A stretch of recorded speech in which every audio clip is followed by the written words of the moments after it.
Okay guys, got another card trick for you here.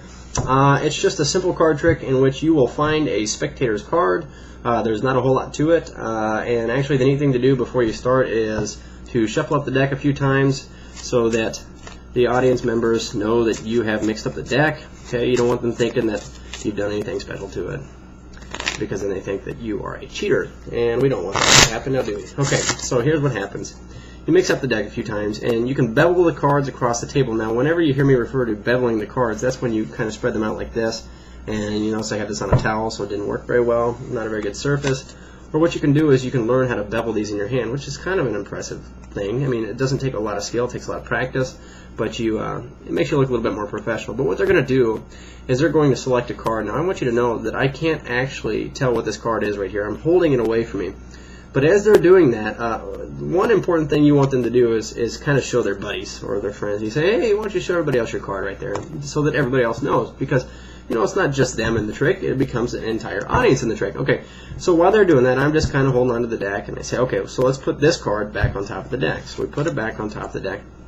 I say, shall we cut the deck? Okay, now remember, if you watched one of my previous videos on the card tricks, I called it Disturbing the Peace, that card trick with the royalty and the jacks, the kings, the queens, and the aces.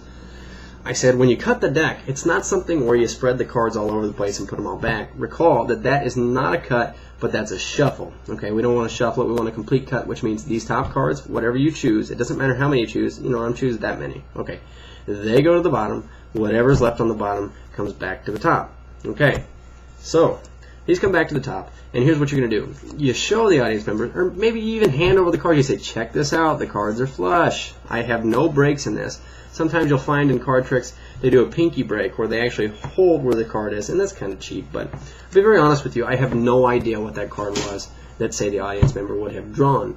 However, you'll find out very, very quickly that I do have a clue as to where it might be in the pile, and you might be saying, well, because you only drew a few cards from the top. But honestly, there's no way I could tell how many cards I took from the top and put on the bottom. And then if I were counting that when I flip these over, you'd be able to tell that it's very, very cheap trick. It's not a very good trick. So here's what I'm going to do. I will bevel the deck this time, trying to get it all on my webcam here. See if I can spread it out. So you're going to spread out the deck, okay, as best you can. And here's what we want to do.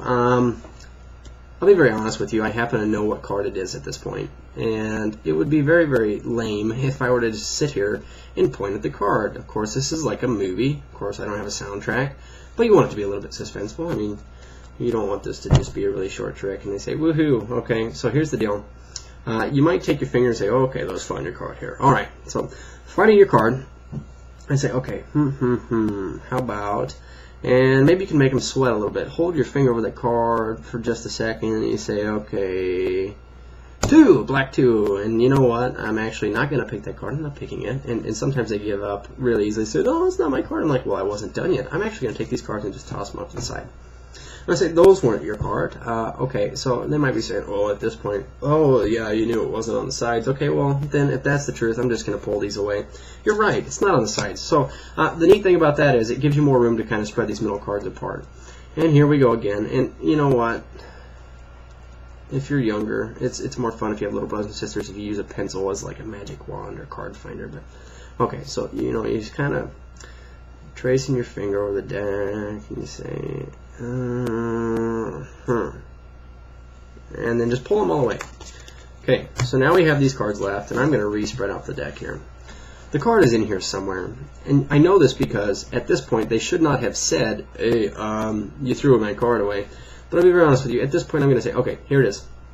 King of Spades. It's the King of Spades. And I know it's the King of Spades. And remember, I didn't look at this card, so how did I know this? Okay, here's what I'm going to tell you. I know this because of that card right there. So why do I know this card? Let's find out. So I'm going to pull these 2 out of the deck. Not that the 2 of Spades is special. Not that the King of Spades is special. Matter of fact, we can choose 2 different cards. You know, as a matter of fact, let's just use 2 different cards. I'm going to put these back, but I'm going to show you precisely how this is done. And you're going to be like, wow, that's really not a very spectacular card trick. And you know what, you're right. But what it comes down to is just kind of plain smooth and act like you know what you got going on, like you've been doing card tricks forever, and they aren't going to know the difference because most people don't know anything about card tricks. Okay, so remember when I started this card trick, I had shuffled up the deck a few times. To be very honest with you, I knew what the bottom card was. Now, this 8 of diamonds is going to come into play Okay, so you can memorize this card, 8 of diamonds, or whatever card's on the bottom, which happens to be 8 of diamonds this time. But here's what I did. When I shuffled it, I don't know if you can see this here, but the bottom of my hand, I kind of took that card with me, and I pulled from the top, and I went over the top a few times. Okay, this is a very cheap way to keep that card on the bottom. I don't care where the other cards are. Okay, you might be saying, but, well, you did a riffle shuffle in there. You know what I did? That 8 of diamonds is still on the bottom. So here's the 8 of diamonds, okay, still on the bottom.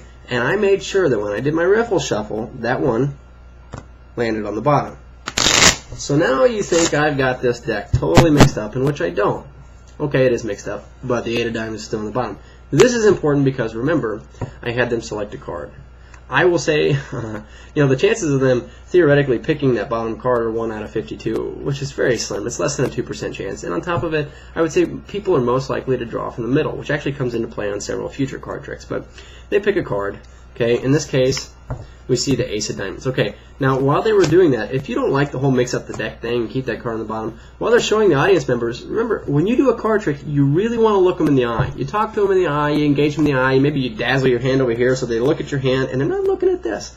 But as they're doing that, you can just kind of take a peek on the bottom, say, hey, why don't you show your audience members a card? Now you know the 8 of diamonds on the bottom, if you didn't already know that. So remember, we put this back on the top of the deck, and this is important because, and actually, I'm going to leave it face up so that we can see it the entire time. Because what we did, remember, we did a complete cut. So top cards go to the bottom. Bottom cards go to the top. This card will have to be on top of this card. Nothing spectacular, because when I beveled the deck, and actually it'll be upside down this time because I put it that way on purpose, I just wanted you to notice that that card you were supposed to be remembering is on top of their card. So the cool part about this trick is you actually didn't have a clue what their card was, but as soon as you turn the deck over, you know exactly where it is, because the card you were supposed to remember that was on the bottom is now on top of their card. And you might be saying, okay, are you sure it's not this 9 of spades? Or it's not the 7 of spades, because 8's right next to it. Remember, 8 would be on top of it, so in this case, their card would be on top of 8 because we have the deck turned upside down. And there you have it. I mean, it's a really simple card trick. Remember to just kind of draw it out and have fun with it. And, this will work on your parents every time or whoever you're doing it with. So, enjoy.